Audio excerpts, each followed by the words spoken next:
안녕하십니까. 오늘은 예수의 죽음과 우리의 생명 15강 이것은 나의 몸, 이것은 나의 피에 대해서 살펴보기로 합니다. 첫 번째, 성만찬이 보여주는 예수님의 희생의 현존에 대해서 알아봅니다. 성만찬이 가지고 있는 예수님의 죽음과의 밀접한 연관성은 세례의 경우보다 훨씬 더 명백합니다. 예수님은 이 만찬을 체포되기 직전 저녁에 제자들과 함께 가지셨고, 그분이 이 자리에서 하신 말씀들은 그 말씀들이 자신의 죽음을 바라보면서 표현되었다는 사실을 분명히 드러냅니다. 확실히 원시 기독교 공동체의 만찬들을 통해서 예수님이 세리들 및 죄인들과 가지셨던 성대한 만찬들에 대한 기억도 보존되었고, 사람들은 이 잔치들에서 하늘의 향연에 대해 미리 맛을 보는 것과 같은 경험도 했습니다. 그러나 그 중심에는 예수님이 자신의 죽음에 직면하여 자기 제자들과 함께 가지셨던 그 만찬에 대한 기억과 현재화가 있습니다. 바울이 원시 공동체, 아니 주님으로부터 직접 넘겨받아서 고린도 공동체에 전해주었던 재정의 말씀들은 다음과 같이 시작하는 이유가 있습니다. 고린도전서 11장 23절에서 주 예수께서 잡히시던 밤에 라고 말합니다. 본질적으로 일치하지만 구체적인 부분들에서는 상이하게 작성된 서로 다른 두 가지의 표현 양식으로 우리는 이 해석의 말씀들 혹은 재정의 말씀들의 어조를 알고 있습니다. 한 가지 양식은 마가와 마태를 통해서, 다른 한 가지는 바울과 누가를 통해서 전승되고 있습니다. 모든 표현 양식의 가장 중요한 요소들에 대한 개관은 공통점들과 차이점들을 보여줍니다. 마태복음, 마가복음, 누가복음, 고린도전서 11장 이걸 비교한 표를 제가 여기서 표가 되기 때문에 설명은 못하고 여러분들에게 이미지 파일로 전달해 드리겠습니다. 지난 수십 년 동안 진행된 집중적인 연구는 예수님이 자신의 제자들과의 마지막 만찬에서 말씀하셨던 본래의 형식을 재구성하는 일이 거의 불가능하다는 사실을 보여주었습니다. 이 말씀들은 늘 성만찬을 거행할 때마다 다시금 사용되었고, 그렇게 두 가지 전통들에서 변화들이 나타났습니다. 그러나 인상적이게도 기본 요소들은 통일적으로 전승되었습니다. 우리는 그 요소들을 따라가면서 그 안에서 예수님의 죽음이 어떻게 해석되는지를 알아보고자 합니다. 첫째, 예수님이 쪼개시고 자기 제자들에게 주신 빵에 대한 말씀은 마가와 마태의 경우 가장 짧은 형태로 전승되었습니다. 받으라, 이것은 내 몸이니라 라고 말씀합니다. 내 살이라는 표현이 피와 병행하는 표현에 보다 가까웠을 것임에도 불구하고 예수님은 그렇게 말씀하시지 않습니다. 몸, 그것은 성경적 언어로 전인격입니다. 즉 예수님은 다음과 같이 말씀하신 것입니다. 이것은 나다. 쪼개져서 분배되는 이 빵 조각, 이것이 나이며 내가 너희를 위해 희생하는 나의 생명이다. 너희가 이 빵으로부터 먹으면 나에게 일어나는 일에 너희는 참여하게 된다라는 말씀입니다. 바울이 너희를 위하는 내 몸이라고 보증하고 누가가 너희를 위하여 주는 이라고 설명하면, 그들은 말하자면 마가가 전해준 예수님의 행위와 짧은 말씀들에서 이미 나타난 윤곽들을 더 분명하게 뽑아내 사용하고 있는 것입니다. 둘째, 잔에 대한 말씀은 조금 더 상세합니다. 어쩌면 이것은 나의 피라는 단순한 말씀이 오해를 불러 일으켰을지도 모릅니다. 마가의 경우에는 이것은 많은 사람을 위하여 흘리는 나의 피, 곧 언약의 피로 되어 있습니다. 언약의 피라는 핵심어는 출애굽기 24장에서 언급되고 있는 사건을 암시합니다. 거기서 제단과 백성 위에 뿌려지는 희생제사 짐승들의 피는 하나님이 자기 백성과 맺으시는 언약을 위한 표시입니다. 예수님이 잔을 통하여 자기 제자들에게 건네신 포도주와 관련하여 여기서 그 의미는 다음과 같습니다. 예수님이 자기 생명을 내어주신다는 사실은 하나님의 새로운 언약의 기초를 세웁니다.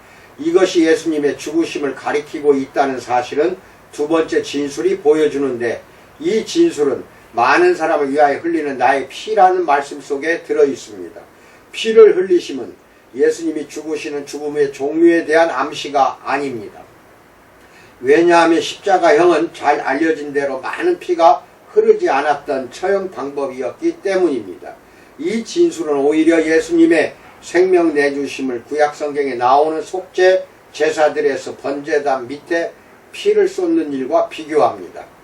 여기에 여호와의 종에 대해서 그가 자기 영혼 즉 자기 생명을 버려 사망에 이르게 하며 많은 사람이 죄를 담당했다고 언급하고 있는 이사야서 53장 11절로 12절에 대한 일련의 암시들이 더해집니다.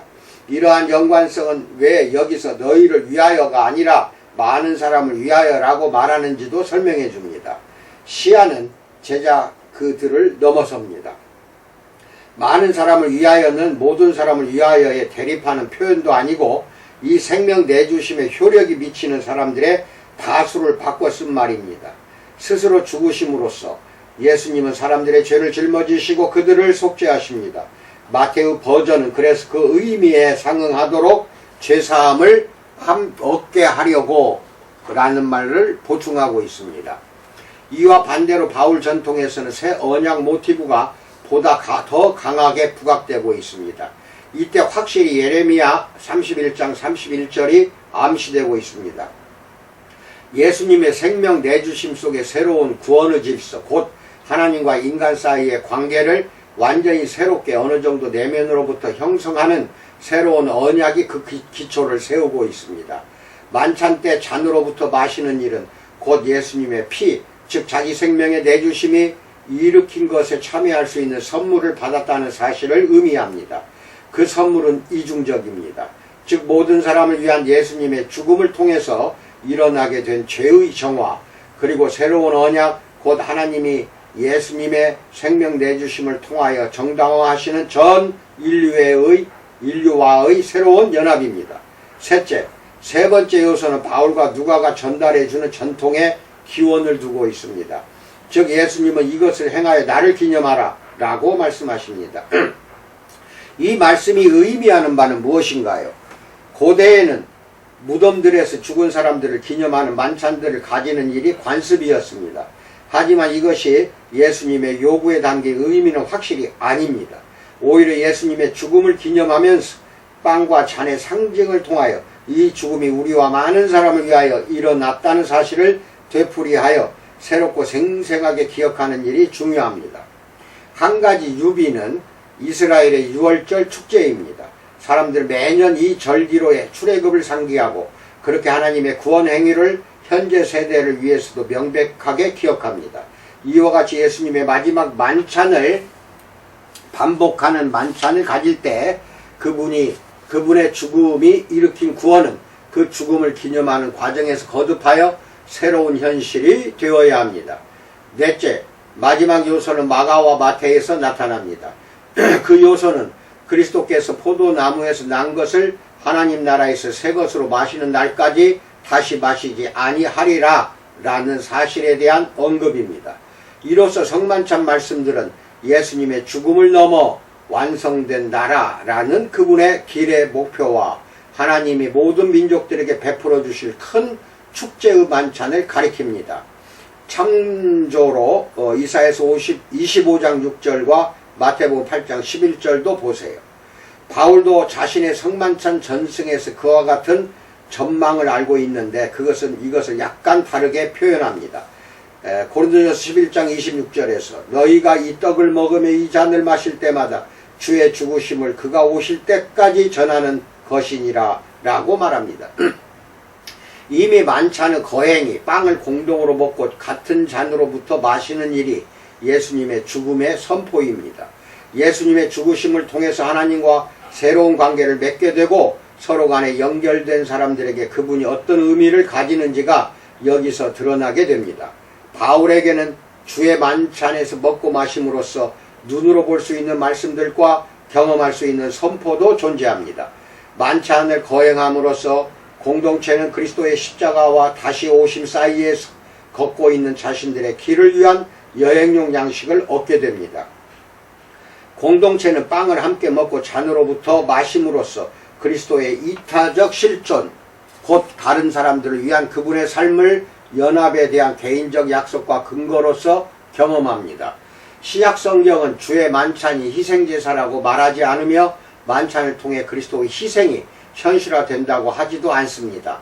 만찬에서 경험하게 되는 그리스도와의 연합이 고린도전서 10장 18절로 20절에서 이교적 제2의 식사들 및 성전 제사들과 비교될지라도 우리가 하나님에게 그리스도의 몸과 피를 새롭게 제물로 바치거나 드린다는 생각에 대해서는 어떠한 암시도 없습니다. 빵과 포도주는 구체화되거나 변형되지도 않지만 그 대신 예수님과의 만찬 공동체를 통하여 새로운 의미를 획득합니다. 즉 빵을 먹고 포도주를 마시는 사람은 예수님의 죽으심이 의미하고 일으키는 것에 참여하게 된다는 것입니다. 끝으로 세례와 성만찬은 둘 다 예수님의 죽으심을 우리를 위해 눈에 보이게 하고 경험하게 하는 기독교 상징 행위들이다.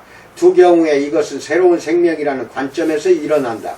그리고 두 경우에 아주 개인적으로 개별인들에게 일어나는 일은 이들을 또한 하나의 공동체로 편입시키기도 한다. 이로써 우리는 예수님의 죽음이 우리에게 의미하는 바의 중심에 서 있다. 즉 그 죽음은 새로운 생명의 근거가 되며 하나님의 사랑으로부터 사는 공동체를 세운다. 아멘. 이상입니다.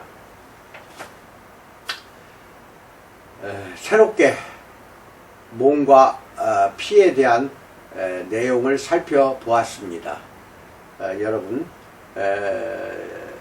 익히 여러분들이 알고 있는 내용이든 새롭게 알고 있는 내용이든 우리는 이 강해에서 여러가지로 여러분에게 유익이 되거나 은혜가 되는 말씀으로 받아들이시기 바랍니다.